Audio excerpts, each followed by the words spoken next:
Kita mau jelasin juga di sini apa sih kontroversinya, karena kita dengar-dengar nih Bunda Goida nih punya informasi soal kontroversi di balik Koperasi Merah Putih. Ternyata ada apa? Jelasin dong. Nah ya Vin, mungkin di sebulan terakhir ini lagi rame banget gitu ya pemberitaan soal Koperasi Merah Putih ini. Ini memang sudah ada instruksi Presiden nomor 9 tahun 2025 ini memerintahkan untuk percepatan pembangunan Koperasi Merah Putih. Nah, Koperasi Merah Putih ini apa? Jadi ini adalah koperasi yang nanti ditempatkan di setiap desa. Jadi satu desa ada satu koperasi ini, jumlahnya ada 80.000 koperasi, dan ini nanti udah ditentukan nih sama pemerintah, mulai dari mekanisme petunjuk pelaksanaannya, kemudian pendiriannya, nanti jenis usahanya apa saja, terus syarat-syarat pengurusnya semua sudah ditentukan secara terstruktur ya gitu dari pemerintah, atau kita dengar istilahnya top down. Nah ini untuk nanti bisa diwujudkan sama kepala desa, perangkat desa gitu, dan mereka bilang sih akan ada musyawarah desa untuk ini juga. Nah itu nanti sebelum nanti mereka akan meluncur bersama di tanggal 12 Juli atau Hari Koperasi Nasional 12 Juli 2025 gitu. Nah yang menarik di program ini ada banyak keganjilan gitu, mulai dari pengampu kebijakannya gitu ya, kabarnya ada lompat gitu ya, ada saling menyeberang antar kementerian gitu ya, kemudian juga ada banyak pemain-pemain nih gitu yang ingin terlibat gitu ya di sini gitu ya, karena ini proyek besar tadi 80.000 koperasi dan dengan anggaran yang besar juga, perkiraannya 400 triliun ya Mas. Ya nanti gua jelasin lah. Nah 400 triliun tuh. Nah dan itu masalah berikutnya adalah soal anggarannya. Apakah ini dari APBN, dan kemudian juga kabarnya juga menyeret Himbara untuk lagi-lagi ikut berkontribusi gitu untuk mendanai ini gitu Vin. Menarik, tapi tadi gue mau nyorotin sedikit soal percepatannya. Sampai deadline-nya 12 Juli, itu kira-kira 80 harian lah ya dari sekarang, hari sekarang kita tapping. Apa Mbak Retno yang sudah dipersiapkan pemerintah sampai mengisi waktu mereka sampai deadline-nya tipis ini? Ya, jadi Senin kemarin itu ada peluncuran platform gitu. Ini jadi aplikasi buat koperasi daerah yang akan mendaftarkan diri gitu kepada pemerintah. Jadi mereka harus menyampaikan datanya berasal dari provinsi mana, kabupaten mana, kota mana.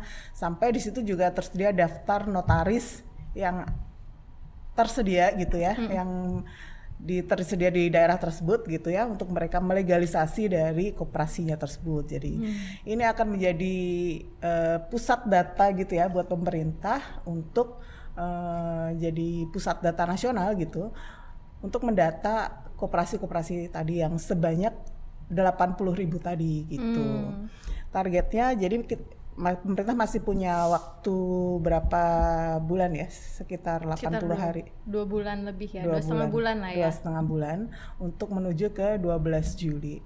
Sebenarnya sih tidak harus langsung saat ini juga semua mendaftar gitu, tapi bisa bertahap gitu. Tapi targetnya di 12 Juli nanti ketika launching program ini, itu semua desa, satu desa satu koperasi itu sudah terdaftar semua gitu. Targetnya seperti itu.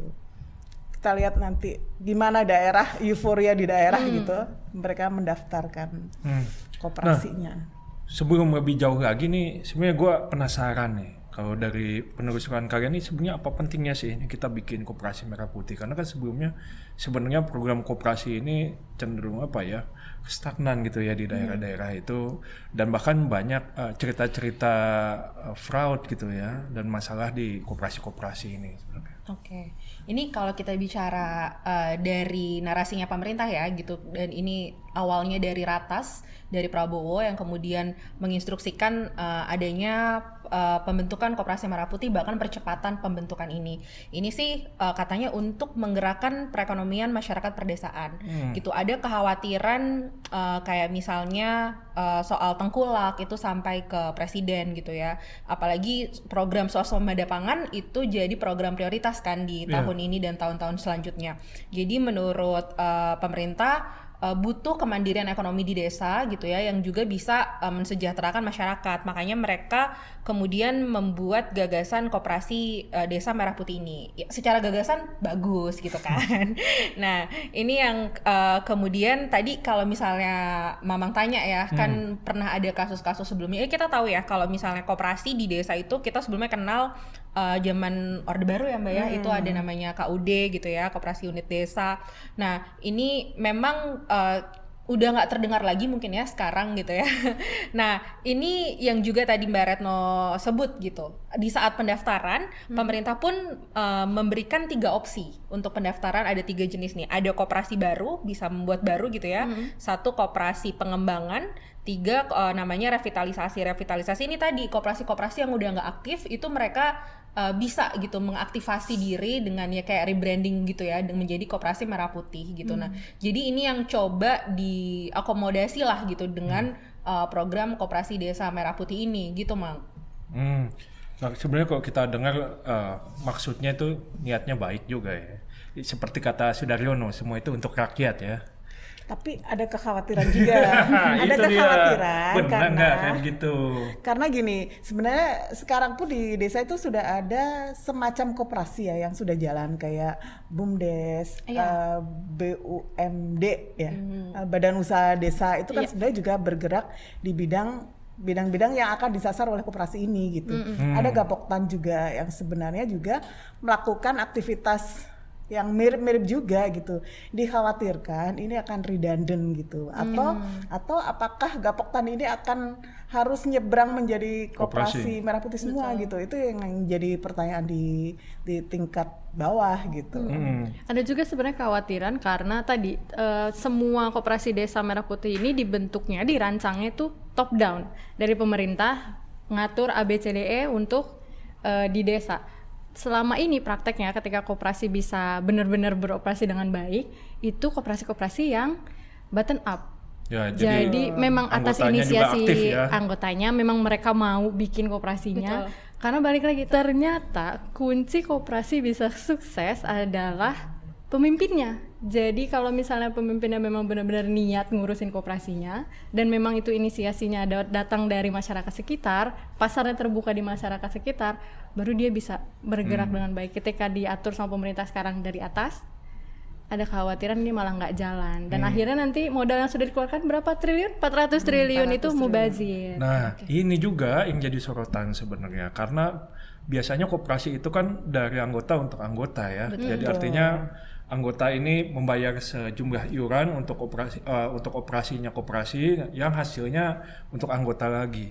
Nah, kalau sekarang di Koperasi Merah Putih ini agak menarik karena pendanaannya ini melibatkan banyak pihak nih. Dari APBN ya, bahkan APBD, juga sampai ke Himbara gitu ya. Kalau kita lihat memang dari beberapa kali liputan ini ada angkanya ini masih bergerak-gerak terus nih, sebenarnya butuhnya berapa sih satu koperasi.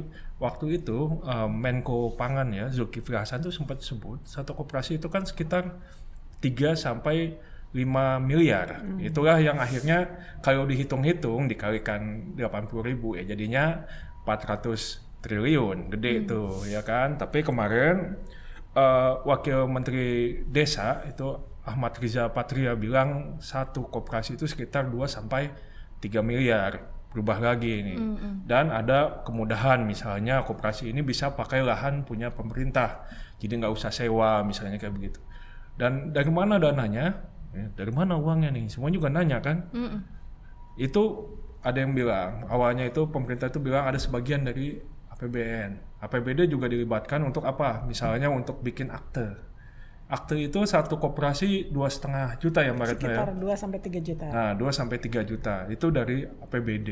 Terus sisanya yang sampai miliaran ini dari mana? Nah, ini juga kalau kita baca di Inpres ada pelibatan Himbara.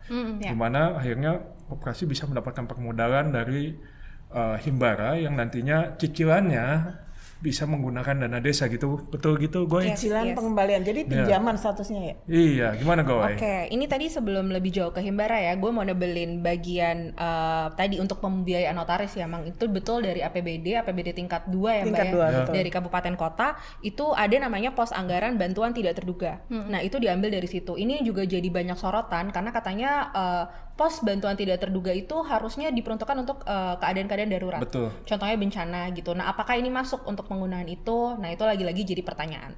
Nah, oke, sekarang lanjut ke Himbara ya, Mang. Himbara ini juga memang ada jelas banget, Vin, di Inpres itu ya, disebutkan bahwa itu di bawah koordinasi Kementerian BUMN harus mengorkestrasikan Himbara agar bisa mendukung pembiayaan untuk Koperasi Merah Putih. Nah, di situ ada 2 skema yang disebut. Pertama itu skema channeling untuk modal awal. Ya. Nah, ini jadi ini melalui APBN gitu ya. Nanti ada dana yang diberikan ke Himbara, kemudian nanti disalurkan ke Koperasi Merah Putih. Kedua itu disebut ada namanya skema executing. Nah, kalau executing ini langsung jadi dari Himbara ke koperasi tersebut. Nah, untuk detailnya itu nanti kita bisa baca di majalah Tempo, nggak di spill semuanya di sini.